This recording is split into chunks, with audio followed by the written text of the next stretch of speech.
Once inside this derelict cinema in northern England, you can still see the Art Deco style it was built with back in the 1930s.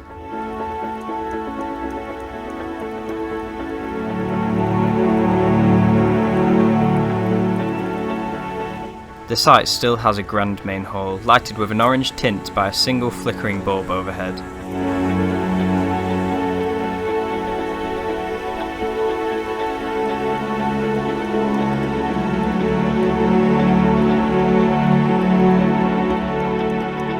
Following suit with the site's closure due to a lack of visitors, only 2 explorers are looking through this grand structure of past pleasure today.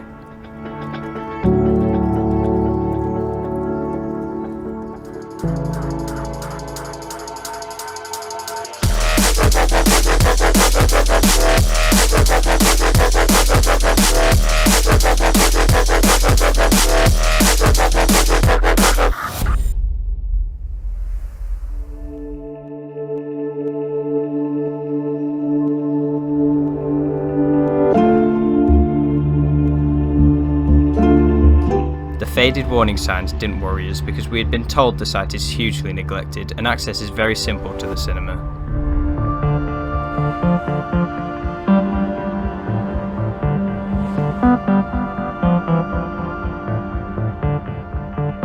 Externally, you can no longer see the building's title in large letters, which would have lit up the night back when it was open.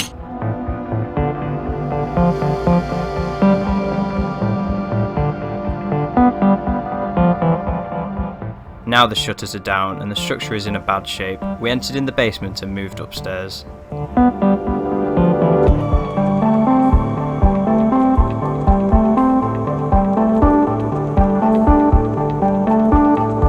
On the opposite side of the smashed doors lies the entrance hall, which although barely recognisable in the dark state it is in now, had some lovely architectural features maintained from its construction.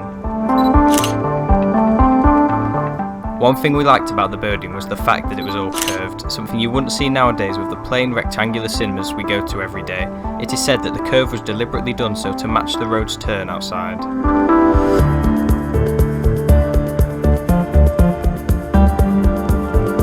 Upstairs there was the decaying remains of a small Greek restaurant. On the walls we were amazed to see old records of artists like Bon Jovi. You would think they would have been stolen, but as they are vandalised it is likely they aren't worth much now.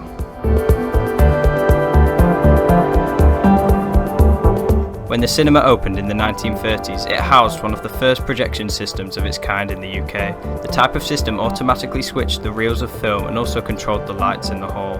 Therefore, it was a revelation of its time. An orange glow caught our eye down a twisting hallway. Following it led us into the impressive main cinema hall.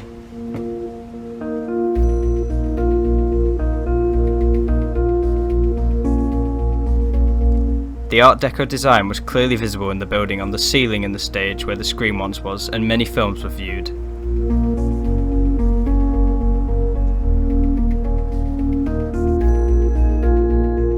It was quite a challenge to film the room fully, as one half of it is hidden in shadow as the light casts down onto one side of the hall.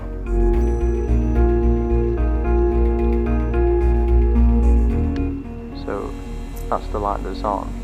But obviously at some point all the others run as well, and that one there, if you can see it, has actually exploded. It's a big black mark, so it must have just been left on for absolutely ages.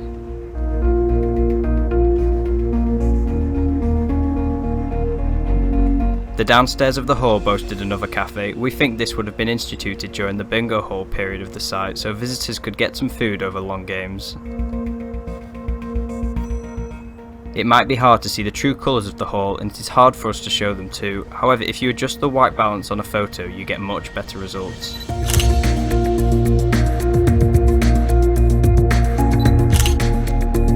The 1,500 plus seats the cinema had hosted had long gone. In their place was piles of wood and random objects.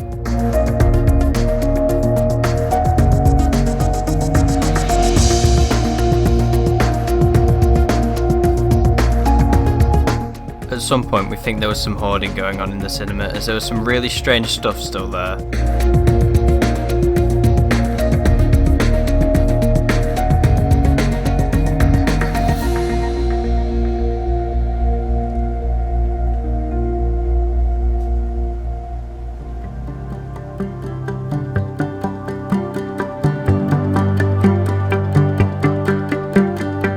After realising pretty much all of the other back rooms are empty, we moved upstairs again to get onto the balcony so we can have a much better view of the hall.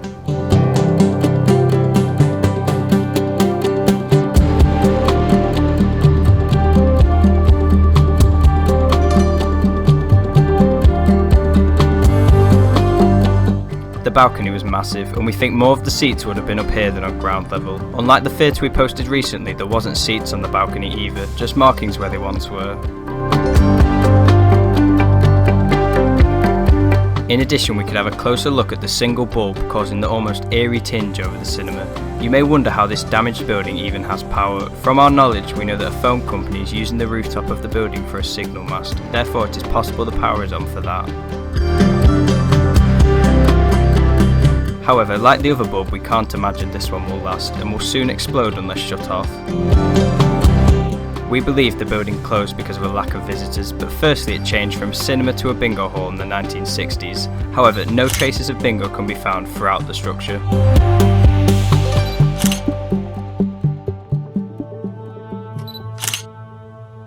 We don't think the cinema is too different now than when it was in use. If the graffiti was removed, the seats reinstated, the structure could have a similar use to what it was built for. Once we left the room, our final plan for this exploration was to make it onto the roof.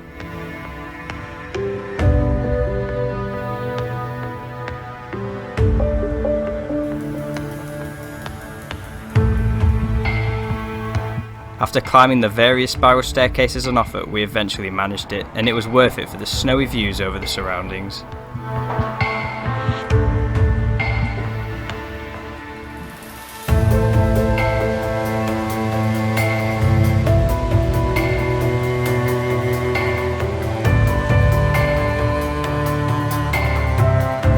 The roof was really icy, so we had to hold on to anything we could to avoid any slips.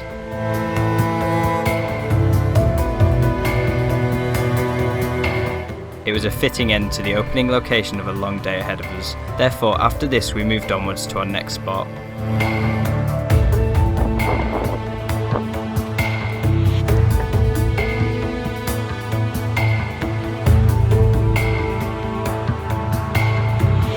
As for the cinema, it is up for sale under 100 grand, yet it would still cost extra to retain it to its former glory.